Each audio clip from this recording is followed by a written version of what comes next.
श्री कृष्ण भगवान की जयकार करते हुए, जय श्री कृष्णा कहते हुए हम आपसे आज श्री कृष्ण की 16 कलाओं के बारे में चर्चा करेंगे। ये 16 कलाएं कौन कौन सी थीं? इसीलिए कहा जाता है श्री कृष्ण 16 कलाओं के साथ इस धरती पर आए थे। एक इंसान ही थे, प्रेम जिनकी पहचान थी। उन्होंने उनके अंदर कौन कौन सी 16 कलाएं थीं, टैलेंट थी, जिनके थ्रू वो एक इंसान से महान भगवान बन गए, उन्हीं की चर्चा करने हम यहाँ पर जा रहे हैं। पहली कला थी श्री, यानी कि धन। देखिए, ये श्री का मतलब सिर्फ धन, ये भौतिक नहीं, आत्मिक भी धन होता है। व्यक्ति के अंदर दो तरह के धन होते हैं। भौतिक तो होता ही है, जो फिजिकल हम देखते हैं, वो तो उनके पास उनके माता पिता का दिया हुआ था, साथ ही साथ उन्होंने भी बनाया था। लेकिन जो आत्मिक मन होता है, जो आत्मिक श्री होती है, उसकी बड़ी पराकाष्ठा होनी चाहिए, उसकी बड़ी महत्व होता है। दूसरा हो गया भू।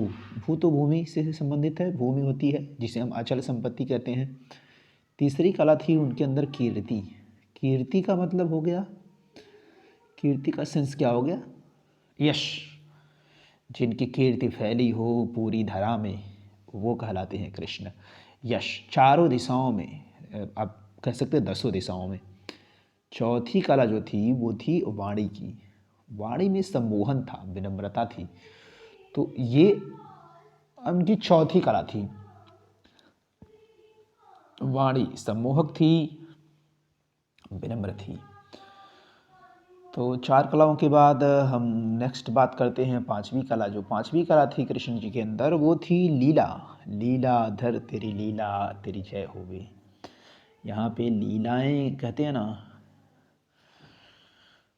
लीला करने का मतलब हो गया आनंद की अनुभूति। उनकी जो अदाएं थीं, या कह सकते हैं उनके जो कर्म थे, उनमें आनंद की अनुभूति होती थी।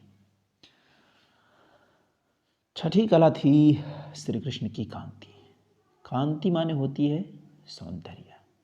देखिए, मन भी सुंदर, तन भी सुंदर। कांति सौंदर्य की आभा मन और तन दोनों में थी। सातवीं कला हो गई विद्या। तो सबको पता है, ज्ञान स्वरूप आत्मा हम लोग हैं ही, सबके पास ज्ञान और विद्या रूपी कला है। बस हम उसको जागृत कितना कर पाते हैं, ये हमारे पे डिपेंड करता। आठवीं कला हो गई श्री कृष्ण की बिमला। अब बिमला से कोई स्त्री नहीं, बिमला का मतलब हो गया विमल, बिमला यानी छल कपट नहीं।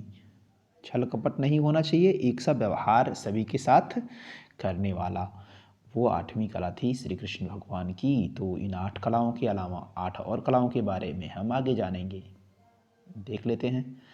9वीं कला जो थी श्री कृष्ण की, वो क्या थी? 9वीं कला थी श्री कृष्ण की उत्कर्षिणी। उत्कर्षिणी प्रेरणा नियोजन के गुण।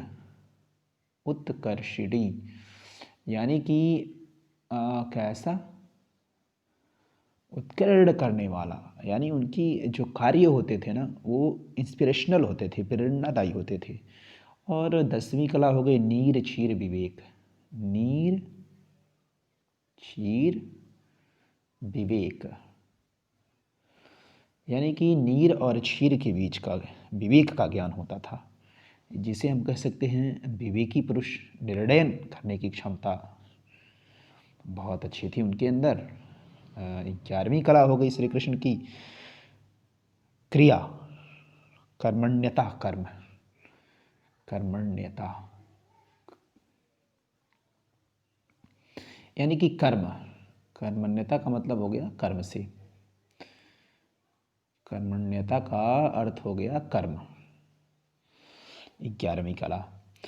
नेक्स्ट देखते हैं 12वीं, 13वीं, 14वीं और 15वीं, 16वीं की तरफ बढ़ते हैं। चित्तलय, जो अगली कला थी 12वीं, चित्तलय थी। चित्तलय, चित्त का अर्थ होता है हृदय, और लय तो जान ही रहे हैं कैसा लय होता था उनके अंदर। योग से चित्त पर लयबद्धता कर लेना, इसीलिए उनको कहीं कहीं योगी राज कृष्ण कहा गया है। योग का अर्थ सिर्फ ये नहीं होता है कि सिर्फ ध्यान लगा रहे हैं, प्राणायाम कर रहे हैं और आसन कर रहे हैं। योग का अर्थ बहुत ही बृहद होता है। तो योग से चित्त को लय में कर लेते थे। इसके अलावा 13वीं कला थी श्री कृष्ण की विनय। विनयावत हम भी हैं, विनयनवत आप भी हैं। अहम का न होना, तनिक भी अहम ना होना, अहम लेश मात्र